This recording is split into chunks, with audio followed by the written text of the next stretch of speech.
we've got the car running now for a couple days. And it's doing pretty good. I think we got past the problems with the fuel pressure switches and that issues on startup. And as far as the actual goals of getting the car to rev, I think we got that worked out pretty good.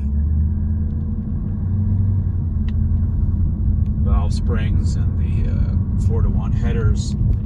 Car now runs to 7,700 RPM, easier than it used to go to 6,700 RPM, so that's a good direction there. The head gasket seemed to be settled. I'm not losing coolant yet that I know of. But the bigger problem is the transmission. So we went to a stage 4 upgrade of the transmission, which from Suncoast seems to just be a higher output pump and a different valve body and valve body calibration. And then on the first startup we had issues. The car wouldn't move. It was throwing codes for solenoid A. Solenoid A stuck, actually. And so with solenoid A stuck, it can't move. So we took it apart and swapped out solenoid A from the old valve body into the new valve body, and now it works. But stage 4 shifting, it's got some differences, that's for sure. You really felt that in the camera even when the torque converter locks up now. So the part throttle torque converter is violent. Torque converter engagement at part throttle being violent might just be live with it. This might be what happens when you run a car race over a valve body, not program, I guess, properly calibrated valve body. But as it is, I'm pretty happy with the results, except that the transmission's a little violent and it's still got a bit of a 5-6 shift flare. It's tiny, but it's there, and that usually means that we'll increase clutch wear on that pack, and it won't live as long as I'd hope. So we'll try to find some logs and stuff and get a better look at it. I've got my request into Wingrid Performance. They've been tuning the car for me. I tuned the car for the first couple years and learned enough to know that I didn't know enough. And I still have a really good idea what's going on, but I don't know how to fix everything. And I don't know if they have any different tunes for the stage 4 setup to help with the light throttle torque converter lockup violence, or if they have any fine tuning they can do to help with the 5-6 shift flare. The clutch timing's off a little bit there. We'll see how that goes and update you guys as it goes.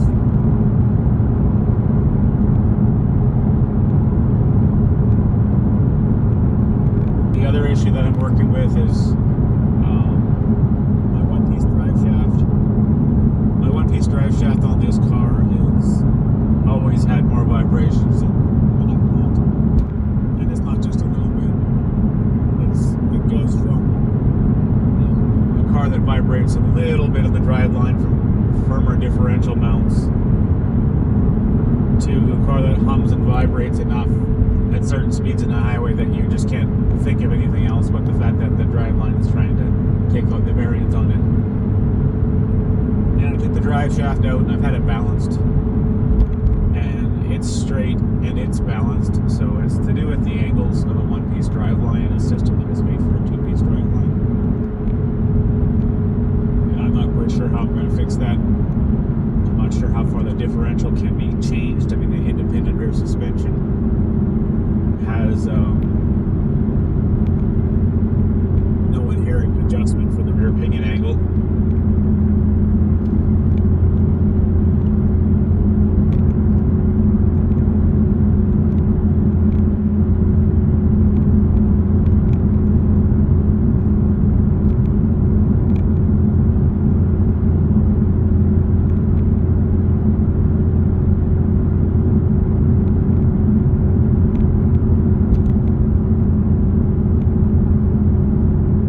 factory drive shaft is probably not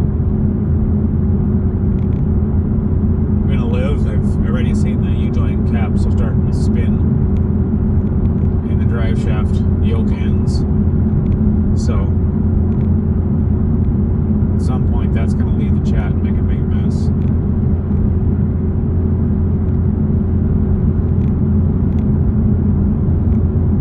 The other thing with the transmission calibration is the factory calibration actually takes the torque converter clutch and slips it at pretty low throttle, low RPM right now. And it slips it just enough that it's mostly coupled, so we don't have a lot of RPM, but it absorbs all the vibrations that come from the engine at pretty low RPM. So right now we're at 9th gear, 1100 RPM. And we're really light load, so it's not too bad. But when you change directions, like if you would take a stick shift car and run it down this low, you would kind of herk and jerk whenever you add throttle, take away throttle. And this will now too, just by nature of having that clutch fully coupled at this low RPM. But I have been seeing over driving the vehicle a couple of days that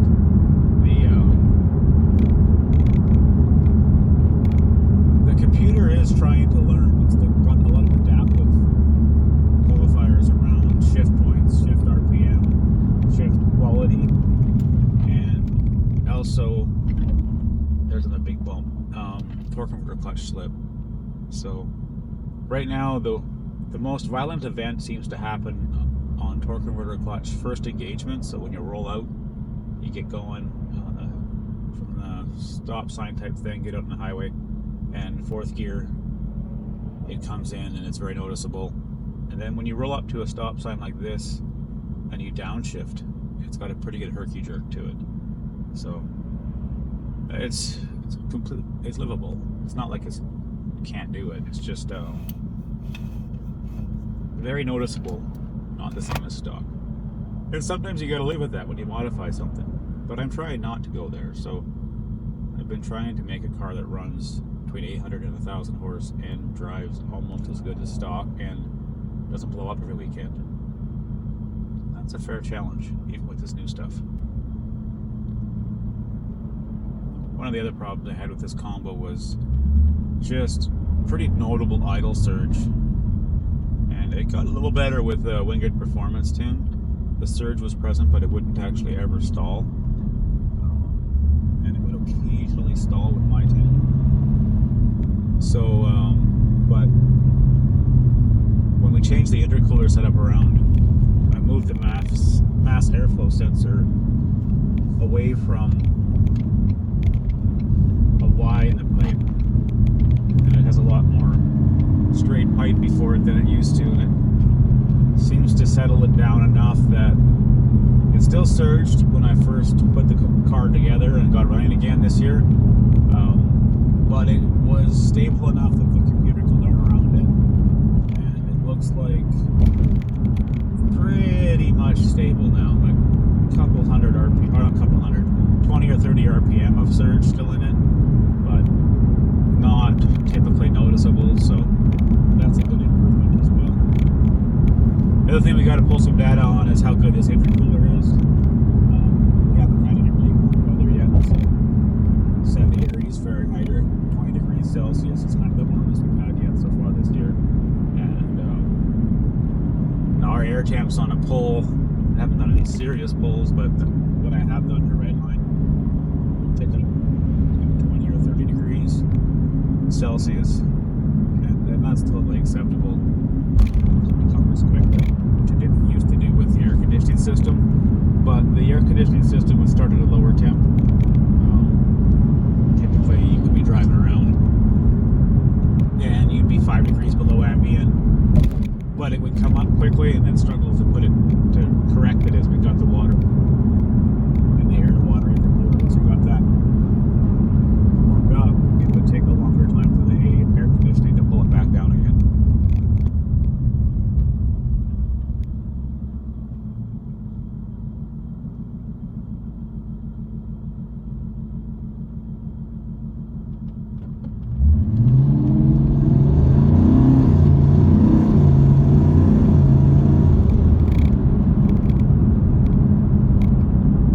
shifts really good. Like any kind of aggressive driving on the way up, it shifts good. But just shifting down and trying to drive nice. You got a passenger in here, they banging their head off the seat every time you hit the torque converter clutch engagement. So.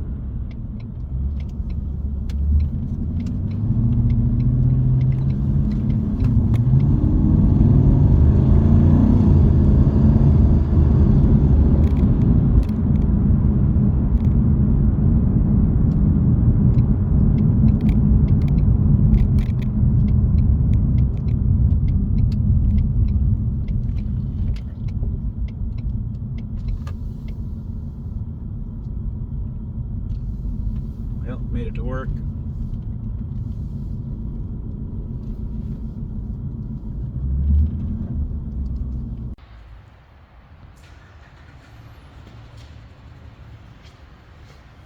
Alright, so we'll stick it on a dyno today and just see how it does. We're not going to go max effort. Just going to do pump gas. If we can get 750 horse out of it on pump gas, that'd be a good target today. We'll see how it does. We're mostly looking for confirming that it does run clean to 7,700 RPM.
Okay, so that was a low boost run, 5 pounds of boost.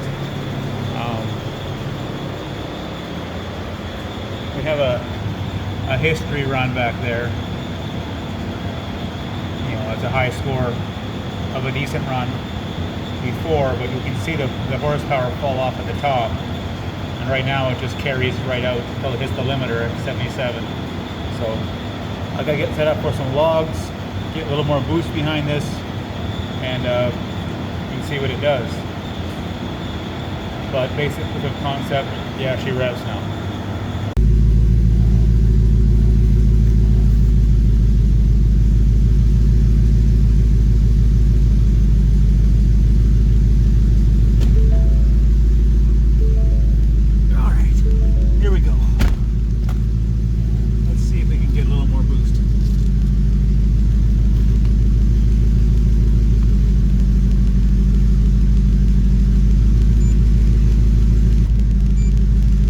Okay.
Okay, so we can see, well, what can we see here? Let's go to the bigger screen, see if it helps at all for this.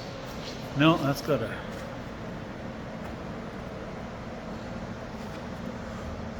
Well, the first run is like the 5 psi run, and that gets our peak at 561 horsepower, but a pretty straight line. We get a little rise in the middle here. We got a little bit of boost fall off already, but we have a nice carry on all the way out to 77 rev limiter, and 2 pounds of boost picked us up 100 horsepower, so that's still healthy.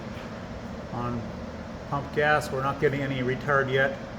We still have methanol injection working here, so it's not true pump gas scenario, but we are 15 degrees of timing at peak there and holding.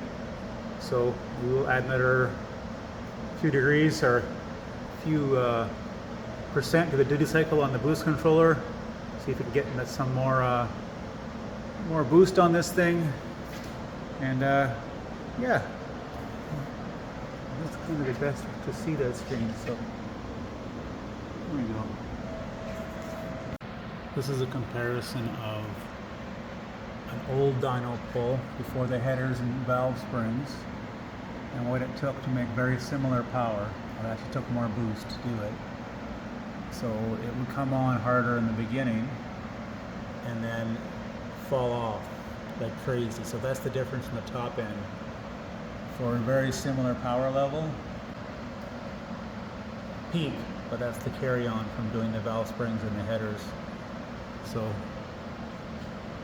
a little less valve float, a little more back pressure control. Anyhow, you can see the numbers there, and the horsepower peaks are similar, but the torque peak is way different, and you'd think, well, the old way is better, but no, I can make that torque with that much boost. Just now I don't have to turn the boost up so much to make that much power, which means the cylinder head gaskets and other such things don't take so much abuse.